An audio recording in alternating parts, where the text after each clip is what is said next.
Thank you so much. I'm delighted and honored to be here this evening. I want to recognize your leadership, Paul, and the leadership of the whole board.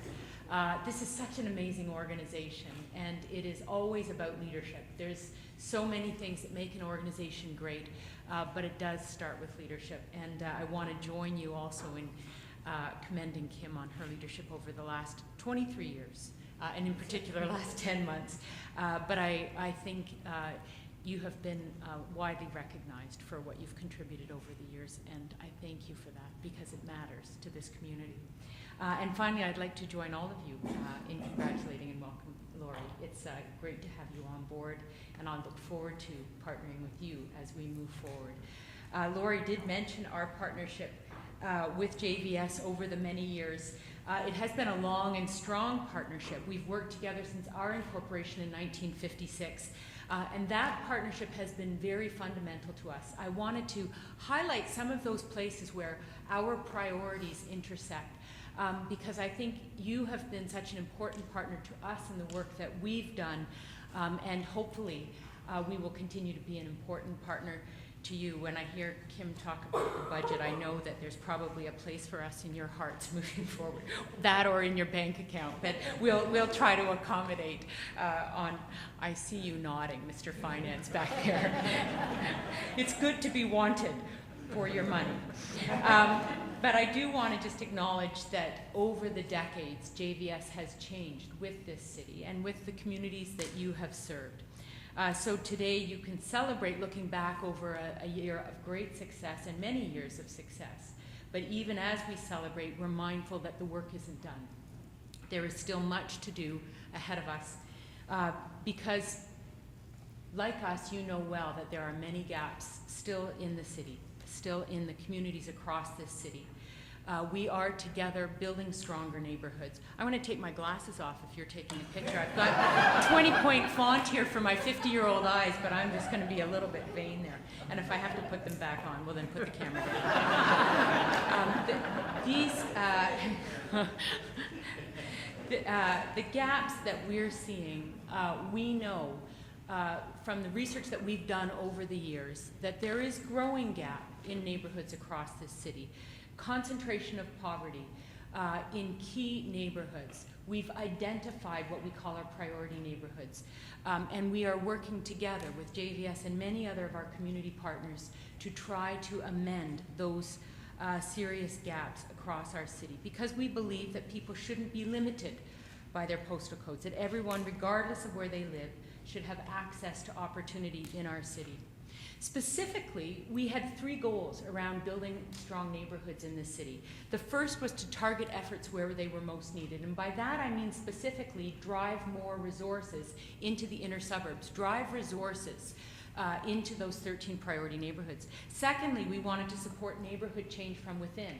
And what we mean by that is actually engaging residents, not going in and telling people what their problems are and what solutions they must have, but rather working with residents to identify the issues and allow them to form their own solutions.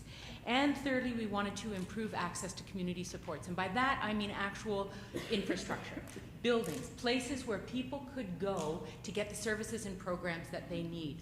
And in a very short period of time, in the last 8 years that we've really embarked on this strategy, we have now got 230 United Way programs and services being delivered to residents across the 13 priority neighborhoods. We have supported resident leadership through Action for Neighborhood Change, and we have 155 new community groups that have been established and are led by residents. And finally, we said we'd build 8 community hubs, and we have 7 built. And what's great about that is that we did not do it alone. We have worked closely with our donors to see those hubs come to life. We've worked closely with governments. In every one of the 7 hubs, we have a partnership with the City of Toronto. In 5 of those, we have community health centers because we've partnered with the province, with the Ministry of Health. That matters. It makes a difference when we come together to work collaboratively. And the most important partner that we've had on the ground in building these hubs have been our community partners. And I'm going to talk a little bit about one hub in particular. But we do believe that through all of this work that we've done in neighborhoods, JVS has been an important and valued partner. You have been delivering vital services in the Jane Finch community, in the Malvern community, in the Bathurst Finch community. As we went out to those neighborhoods that lacked services, we needed those with expertise to work with us. We couldn't simply build new agencies, and we asked those with the most experience to operate in a satellite capacity, go out and work with us to bring new services. And you were that partner in doing that. And actually, even as I think about the Bathurst Finch Community Hub, that was such an important partnership that we had. And I'm trying not to look at Karen Goldenberg because in particular, and she will smile, there was one donor that we worked on together, and we worked hard for our money on that donor. I think actually you retired right after. I think we might have driven you out.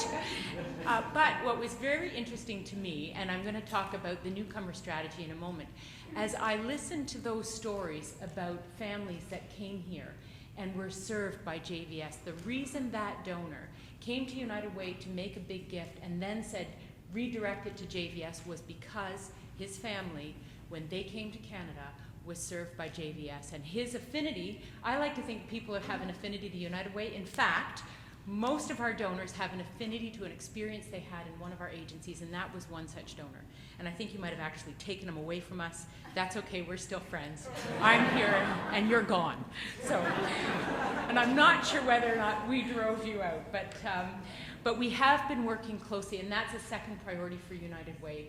Newcomers are such an important part of the work we do in every community across the city.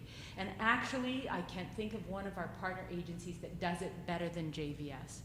Every year, thousands of newcomers come here and call Toronto their new home. It is our fastest growing population in the region. And I think that you know better than I that when newcomers come to this city, they face so many barriers. Language is the first and foremost barrier. We know that it's the single greatest barrier to them finding employment, but it's only one of many barriers. They need support to meet new people, to create new networks, to form social connections. They need advice and referrals and support to enter the job market. And you are there. You are there for the stories that we heard earlier and for those thousands of newcomers that are coming in year after year after year. You provide coaching and mentoring. You help with job searches. You connect newcomers to the work experience. These are incredibly important and critical supports. And I'm particularly impressed by your pre-arrival supports, providing online services, language training, cultural competency, employer connections before people arrive in Toronto, preparing them for their arrival. It's this kind of forward-thinking approach to service delivery that ensures we are really giving newcomers a strong start. This is important work that you have been doing for decades, and I thank you for that because there is a whole generation of newcomers whose settlement was supported by you. And then finally, the third priority area that I want to just touch on is our priority of youth, which is so clearly a priority for JVS and such an important one. Our strategy around youth is really three parts. We call it our 3 E's. Employment, economic opportunity, engagement. And truly, I mean, in education, I think educational attainment is an obvious one. We know that educational attainment provides strength and support to individuals going into adulthood. We know that it is critical to the second E of economic opportunity. It was interesting last summer when we had the outbreak of crime in Scarborough. Many of you will remember the Danzig shootings. We went out afterwards at United Way and we consulted right across the city in collaboration with the province to look for solutions to youth crime. I spoke to dozens and dozens of youth and asked the question, why? I don't think there was a single exception when I asked the question. Every single youth said the same thing. We need jobs. That's what we need. We need to work. We need to have access to revenue. We need part-time jobs. We need first-time jobs. We need entry-level jobs. We need internships. We need apprenticeships. We need to work. That is at the root of youth crime. And I haven't forgotten that, and I think it's such a critical factor. We also know the third E is engagement. If we can engage youth in meaningful opportunities, in great civic opportunities, help them develop their leadership, it marks such a difference in what will happen to them in adulthood. I've seen firsthand the benefits of the work that you do at JVS, and I want to just share an anecdote, and you can actually go to our annual report this year and see the story of Akeem, or you can go to our website, United Way Toronto, and then go to annual report and click on kids, and you'll find Akeem. So Akeem is one of your great youth stories here. I know that he came here to JVS looking for support and help. And when he came, when he tells the story, he says he came with very little hope. He didn't feel he had access to opportunity, and he felt hopeless, which for me is as sad as it gets for a young youth in our city, in our rich, wealthy city that has so much opportunity, for someone to come in and lack hope and lack the sense of a positive opportunity for their future is a tragedy. But he came here and he met with one of your Youth Reach program workers, and actually, I'll tell you, it was Arnold. Where is Arnold? You're in our video. You know that, Arnold, because you know we videotape you, and you know this is a great story. So I should actually let you tell the story, but you know that the end of the story is that you made a difference, Arnold. You made a huge difference in a young man's life, and I think that that is the story of JVS. Allowing people to come in, seek out the support they need to make the difference. You transform lives. And every time one youth has opportunity, every time one person's life is transformed, you can know that JVS is a critical part of this community.